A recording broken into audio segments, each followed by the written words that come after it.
Chapter 3. Kate said a lot of other things too. Kate told her parents that she hated them and that they were the meanest and the worst people in the world.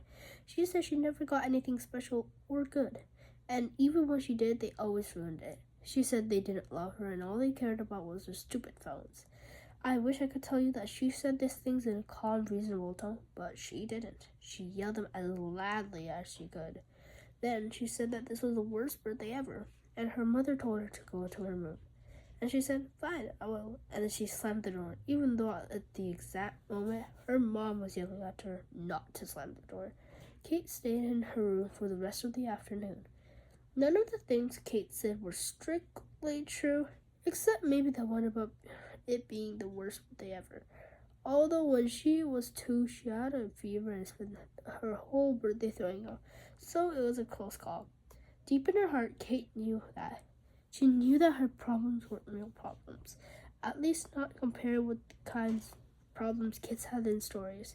She wasn't being beaten or starved or forbidden to go to Aurora Ball or sent into the woods by an evil step-parent to get eaten by wolves. She wasn't even an orphan. Weirdly, Kate sometimes caught herself actually wishing she had a problem like that, a zombie apocalypse, or an ancient curse, or an alien invasion, anything really, so that she could be a hero and survive and triumph against all the odds and save everybody, which of course she knew was wrong. She just wanted to feel special, like somebody needed her, and obviously having a steam engine wasn't going to make her special, obviously, but she felt special for a bit.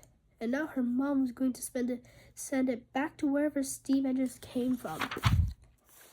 And the worst part of it all, Kate thought, as she lay on her bed, her eyes feeling sticky from crying, and stared gloomily out the window, and the afternoon stretched on and on toward evening, was that she kind of saw her mom's point.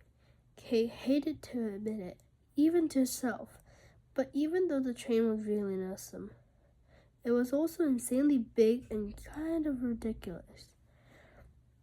And, bottom line, it didn't really much do anything. Given the untold trillions of dollars Uncle Herbert must have spent on it, he probably could have bought, or I don't know, a mini submarine, or a rocket, or a supercomputer, or a robotic exoskeleton maybe. Anything but a stupid steam engine.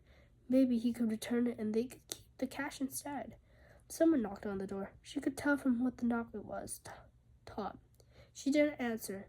He went away, tried again, went away again. Then he finally just came in without knocking and flopped down on the lower bunk. They had their own rooms, but they used to share, and there were still bunk beds in Kate's room. Tom just lay there for a while, but he couldn't stay still for too long.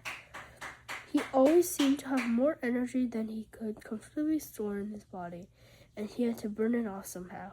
He started singing along his breath. Then he started drumming along with the singing. Then he kicked the bottom of Kate's bunk, then pretended to be shot and fell off the bed to try to make her laugh. Kate didn't laugh. "Go away," she said. "At least we get to play on it for a week. It's better than nothing." Somebody must have told Tom once that you were supposed to look on the bright side in situations like this.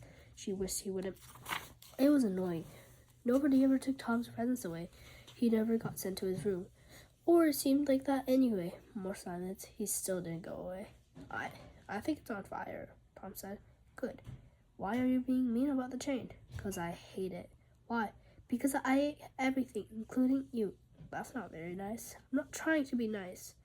Tom was looking out the window. "Well, it's your lucky day because the train really is on fire. Seriously, look at it." Kate looked out the window. She frowned. There was a tiny flicker of the warm fire in the cab of the steam engine. "That's strange," Kate whispered. "Do you think it's really on fire?" "How could it be on fire? It's made of metal." They slipped out of Kate's room together and out the back door to the evening lawn. The grass was cool on their bare feet. You would think that at this point, Kate and Tom would have alerted their parents that there might possibly be a flaming steam engine on their property, but they didn't. Something interesting was happening, and Kate didn't want the grown-ups to swoop in and take it away. Not yet. Hey, look at that, Tom said. More tracks. He was right. That afternoon, the train had just been on a little stub of track, but now bright, new silvery steel tracks curved away from it through grass. I thought that was a good idea you had, said a voice from the shadows, connecting them with the ones in the woods. Uncle Herbert was standing there, leaning against the train. Kate hadn't seen him. It wasn't a good idea. It was a stupid idea, Kate said. Those tracks are all old and rusty. Like my dad said, they don't go anywhere, and even if they did, the train doesn't move. In case you haven't noticed. I had noticed, actually, he said. Kids aren't the only ones who notice things, you know. But it sure seems like it sometimes. Or sure it seems to grown-ups that you spend all your time watching TV and playing video games instead of paying attention to real life. Adults always said scolding stuff like that. But Kate was surprised to hear it coming from Uncle Herbert. She'd been staring to hope he wasn't like that, but of course he was. All grown-ups were.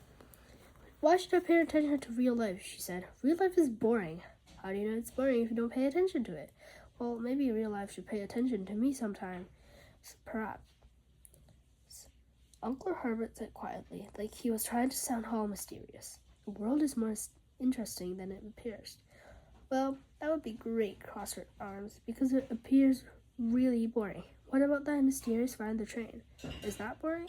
That is why you snuck out of there, isn't it? All right, Kate said, brought up slightly short. I guess it is. She took a step toward the train, then turned back and gave Uncle Herbert a look. This isn't over, though. No, Uncle Herbert agreed. It isn't.